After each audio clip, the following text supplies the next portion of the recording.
Hi friends, మెత్తల్లో fry ఎలా చేద్దామో చూద్దామండి. ఇగోండి, మెత్తల్లో ఇలా ఉంటాయి. ఇలా క్లీన్ చేసుకోవాలి నీట్గా. ఇగోండి, ఇలా పొట్ట దగ్గర కూడా ఇలా నీట్గా కట్ చేసుకోవాలి, తోకని తీసుకోవాలి. అలా నీట్గా చేసుకోవాలి. ఇప్పుడు ఇగోండి, అలా పులుసు కూడా ఉంటుంది కదా, అలా గీసేసుకొని క్లీన్ చేసుకోవాలి. ఇలా చేసిన తర్వాత ఇదిగోండి, ఎండు మెత్తడి కదా, పొట్టులోనూ ఇలా ఉంటుంది, అది కూడా అలా క్లీన్ చేసుకోవాలి. ఇంకోటి ఇలా నీట్గా చేసుకొని ఇలా శుభ్రం చేసుకోవాలి. మనం ఈ ఫ్రై చేసుకున్న కర్రీ చేసుకున్నా అండి, తర్వాత కొంచెం లైట్ గోరువెచ్చని నీళ్ళు వేసుకొని మనం క్లీన్ చేసుకోవాలి. క్లీన్ చేసుకొని ఇంకేమన్నా కొద్దిగా పులుసు ఉంటే గోరుతోటి ఇలా రబ్ చేసేసుకొని శుభ్రంగా చేసుకొని పక్కన పెట్టుకోవాలి. ఇంకోటి అలా నీట్గా చేసుకోవాలి. పొట్ట దగ్గర అలాగా తీసేయాలి, లోపల అలా ఉంటుంది. ఇలా నీట్గా చేసుకోవాలి. ఇలా ఉంటాయి మిల్ల మెత్తళ్ళండి. ఇలా తయారు చేసుకోవాలి. ఎంత నీట్గా ఉన్నాయి చూసారా, ఇలా ఉన్నాయి. ఇప్పుడు ఇంత నీట్గా ఉంటాయి అన్నమాట. అలా చేసుకోవాలి శుభ్రంగా. ఇవన్నీ బాండీ పెట్టుకొని ఇవన్నీ మెత్తల్లో క్లీన్ చేసాం కదా, అవి ఆయిల్ కొంచెం లైట్గా వీటెక్కాక ఇవి వేసేసుకోవాలి. వేసుకుని ఫ్రై చేద్దాం. ఈ మెత్తళ్ళండి చప్పటి మెత్తళ్ళే, ఉప్పు కావు. మీకు ఎవరైనా తినొచ్చు, చాలా మంచిది, ఆరోగ్యానికి కూడా చాలా మంచిది. తర్వాత కోడిగుడ్లు వేసి వండుకోవచ్చు, బీరకాయ మెత్తళ్ళు వండుకోవచ్చు, అలాగా దేంట్లో అయినా వేసుకోవచ్చండి. ఇవి చాలా బాగుంటాయి.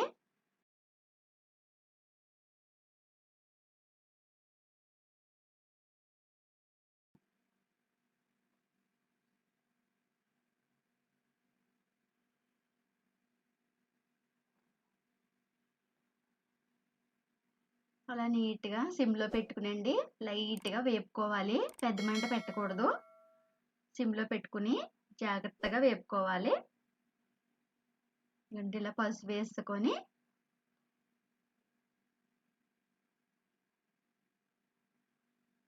ఇలా సిమ్లో పెట్టుకొని మెల్లిగా వేపుకోవాలండి. హైలో పెట్టుకుంటే మాడిపోతాయి, సరిగ్గా వేగవు.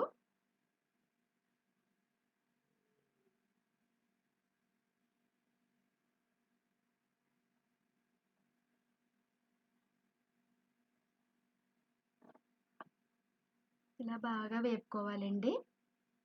సిమ్లో పెట్టుకొని చాలాసేపు వేపాము.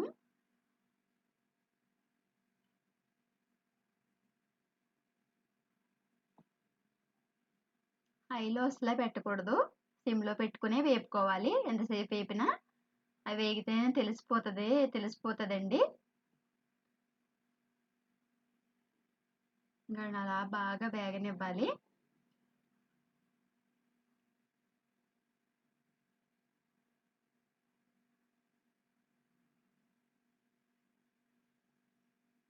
అలా వేపుకుంటూనే ఉండాలండి దగ్గరుండి.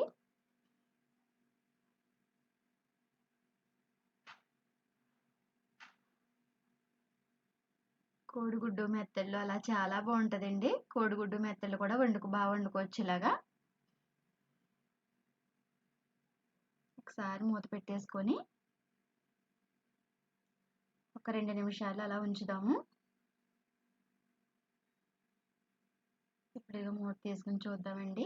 అదిగోండి, ఇలా వేగినాయి కదా, ఇలా సిమ్లోనే వేగనివ్వాలి. అలాగా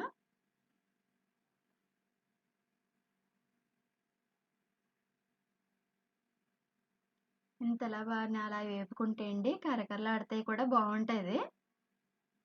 ఇదిగోండి, లైట్గా సాల్టు,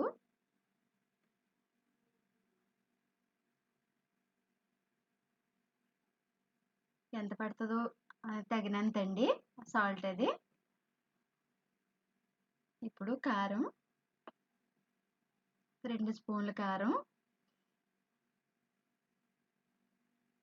ఇప్పుడంతా బాగా కలిసేలాగా బాగా కలుపుకొని ఇలా బాగా వేపుకోవాలండి. నచ్చితే లైక్ చేయండి ఫ్రెండ్స్. సబ్స్క్రైబ్ చేసుకోండి. మన ప్రియా ఫుడ్ ఛానల్ని ఆదరించండి ఫ్రెండ్స్.